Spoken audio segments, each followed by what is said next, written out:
The spiritual self. As a college student, it is vital that you develop a healthy sense of wonder. Part of this curiosity should be about the range of human beliefs. It is important too that you keep an open mind as you seek to understand belief systems that may not be the same as yours. Spiritual versus religious. Spiritual is defined as relating to or affecting the human spirit or soul as opposed to material or physical things. Religion and spirituality are both paths to God.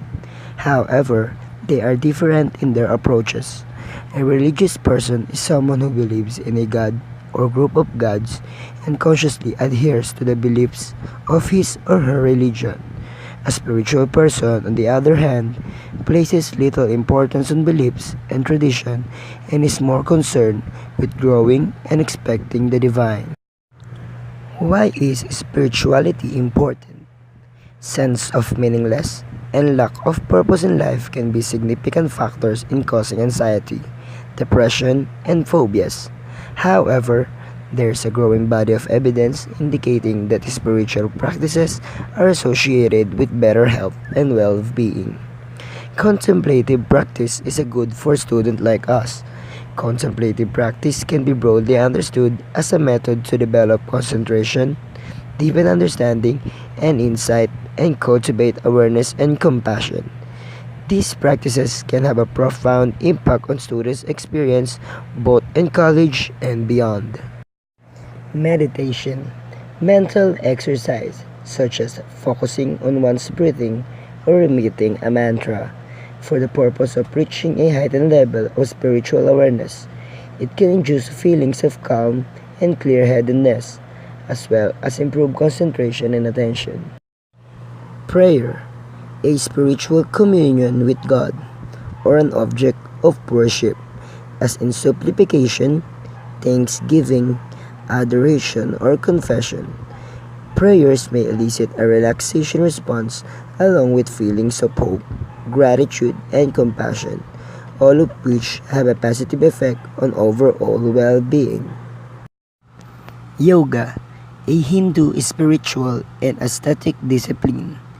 In Hindu theistic philosophy, it teaches the suppression of all mind and body activity so that the self may realize its distinction from the material world and attain liberation. In Western culture, yoga is a system of physical postures, breathing technique, and sometimes meditation to promote physical and emotional well-being. Journaling is another contemplative practice that can help you more aware of your inner life and feel more connected to your experience and the world around you. Studies show that writing during difficult times may help you find meaning in life's challenges and help you become more resilient in the face of obstacles. In 1990 research conducted by Stephen Rees, a professor emeritus of psychology at an Ohio State University, posited a theory on why people are attracted to religion. Religion, he said, attracts so many followers because it satisfies all 16 basic desires that humans share. According to Rees, the 16 basic desires that humans share are acceptance, curiosity, eating, family, honor, idealism, independence, order, physical activity, power, romance, saving, social contact, status, tranquility, and vengeance. Religious beliefs are a generalized system of ideas and values that shape how members of a religion group come to understand the world around them.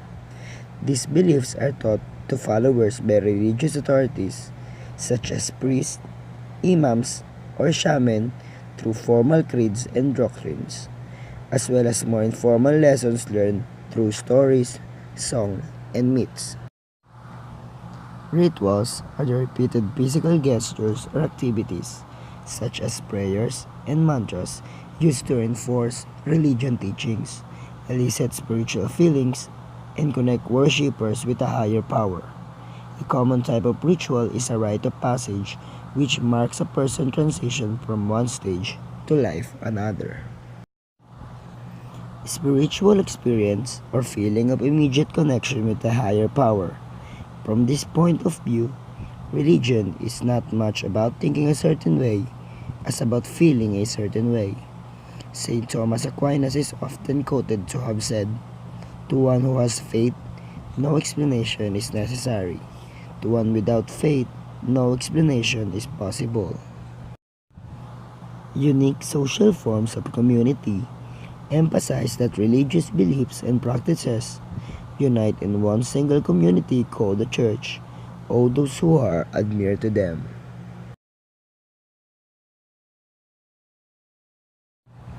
Judaism encompasses the religion, philosophy, and culture of the Jewish people.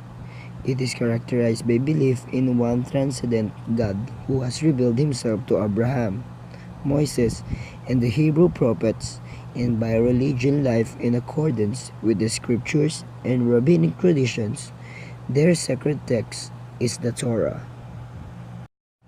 Christianity is an Abrahamic monotheistic religion based on the life and teachings of Jesus Christ, who serves as the focal point of Christian faith. For the Christians, the Word of God is written in the Bible.